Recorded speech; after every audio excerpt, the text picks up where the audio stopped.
Well, it's personal between me and you, and I'm going to do you some serious harm, you big stiff idiot. The Untouchable True School Sports Empire proudly presents something the boxing game's been missing. Hey, what's going on? It's your boy BT, and I came here to talk some boxing with the thousands of True School Sports subscribers. Now, I'm at the end of a run. I actually did something new today for the first time. I've been living in South Florida my whole life, primarily in Broward County. But today, I decided to make the drive on up to a very, very nice part of South Florida, otherwise known as Key Biscayne. If y'all know South Florida, y'all know Key Biscayne. Very beautiful. I mean, look, you got the palm trees, you got the sun, you see kind of the skyline over there. So I did a little bit of running, that's why I'm sweating. But yeah, while I'm here on Key Biscayne, I figured I'd make this video with you guys and talk about something very important, because I heard this and I want to give a big shout out to him, and I'll leave his channel link in the description. Shout out to my main man, Cali X Boxing 2.0. In my opinion, right now, one of the best channels in boxing, YouTube boxing, honestly. Gives it to you honest, gives you really good insights on the things, and isn't disrespectful. Just a really, really, really sound boxing mind. But he made a point about inactivity and how inactivity is plaguing the sport. Now, in terms of exercise, I know about inactivity plaguing somebody. But as far as inactivity plaguing the sport of boxing, you know, a lot of these guys, the top guys, they don't really fight as often as we'd like. You know, take, for example, Terrence Crawford and Earl Spence. Great fighters, you know, going to make for a really momentous occasion when they fight. But Terrence Crawford and Earl Spence, I mean, Earl fought once this year. Terrence fought once last year, hasn't fought this year yet.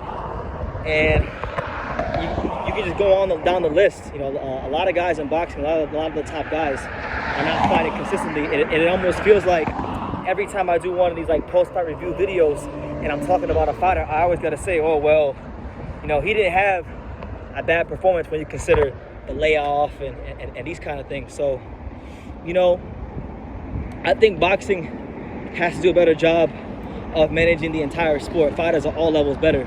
And what I mean by that is like, you have your elite guys, your money guys, your main event guys, your $1 million guys, and then like, I'm going to quote Paulie Malignaggi. Most of the fighters overall in boxing that exist are in that middle ground, that middle level. They, you know, a lot of these guys have 9-to-5 jobs. They can't necessarily pay for training expenses and to give themselves all the way to the sport. But some of these guys in that middle ground of boxing who didn't have the long amateur pedigree and weren't Olympians and didn't necessarily get signed, a lot of these guys are world-class, capable guys, but they just don't get the opportunities to really showcase what they got. And when these guys are inactive, it does have a ripple effect on the sport, because if these guys are inactive, then the likelihood of the guys at the top being inactive is higher, because then they can't find opponents. Because then if these guys aren't training, if these guys aren't fighting, I should say, under the lights and getting those fights that they need to push forward, then what winds up happening is they're not going to feel confident enough to take these fights. So what winds up happening is a lot of the guys that exist in this middle ground of boxing, they turn the fights down, and then it affects the top of boxing. It affects, you know, the guys that people know the names the most of. But that's one thing I would like to see better in boxing, because Cali X is right, and you know, it is plaguing the sport, and it's actually preventing a lot of the big names from developing the way they should, because these guys in the middle grounds of boxing, who some of them are not capable of beating world level guys, the elite guys, some of them are very capable of beating world level guys, but either way you cut it up, slice it and dice it, a lot of these guys are being fucked over. When they take fights, they gotta take fights, you know, in the under the worst of circumstances. Like, I'll give you an example. A good buddy of mine is Isaac Chamberlain, very talented fighter, definitely, in my opinion, a world level guy. I think with the right fights and development, he's a world championship caliber fighter. But you know, Mick Hennessy signed him when Eddie Hearn cut him after the Lawrence Okoli fight, and he hasn't even been able to really get the right fights to develop. So he didn't get a chance to go rounds against, you know, your Tommy McCarthy's and your Deion Jumas and Richard Riakpos and the kind of guys that Chris Billam-Smith fought. when he was getting ready to fight Isaac. So when he got the fight, he was capable, and he produced, and he fought well, and he definitely gave a good account of himself. But he wasn't, you know, in the right place to win the fight.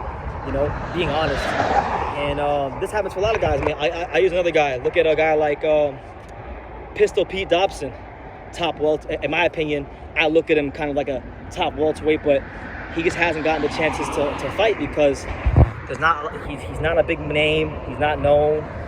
You're not going to make a lot of money fighting him, and he's really good. He's world class.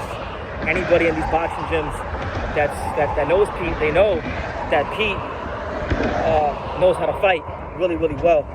How good is Pete? I'm not so sure. But there's a lot of guys like Pete. There's a lot of guys like Isaac who are very capable guys. But due to the way boxing is ran these days, because the networks only get so many dates, that middle ground of boxing has really been taking an L over the last, since COVID pretty much, since the pandemic.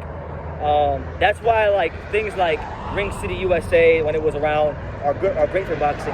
That's why things like Pro Box TV, Pro Box Promotions are great for boxing, because the guys in the middle ground, the guys that have 9-to-5 jobs, that can't even pay their full training expenses without working a 9-to-5, these guys get opportunities not just to fight, but they get opportunities to fight in good circumstances. So that's why, like, I understand, like, Canelo Alvarez is an anomaly, because Canelo Alvarez he's a promotional free agent. He commands a lot of money, so he can kind of dictate to fighters and networks how he wants things to get done. So he's an anomaly, but even then, he don't necessarily got to fight 3-4 times a year, but he's done it, so I respect a guy like that. And that's just what it is. So I wanted to kind of get my thoughts on that, because, you know, I think because boxing's been this way, even the fighters are being conditioned to think the way in which boxing operates. So a guy that's in that middle ground of boxing, a guy that may be a capable guy who can maybe knock off some of the top big names in the division, these guys don't want to fight anything but a big name. And if they have to fight one of the guys in the middle ground, they want unrealistic sums of money. You know, they want 6 figures for a fight that only costs like $70,000.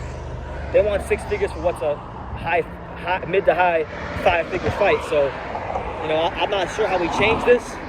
The only thing I can do is put these videos out here, keep working out, keep getting more handsome as I get older, and in all honesty, just kind of like keep spreading the awareness of platforms like Pro Box TV that are giving these fighters opportunities. So I'm gonna get back to my run. Hope you guys took something from this video and it made you think a little bit. And yeah, make sure you guys take the time to subscribe. We're here on Keep His Cane. Yeah, the untouchable.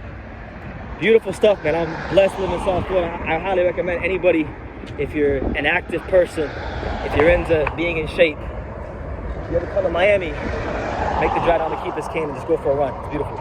Take care. Thank you for watching another video on True School Sports, the home of boxing. If you made it this far, do me a favor and do yourself a damn favor. Hit that subscribe button and surely you will not be disappointed.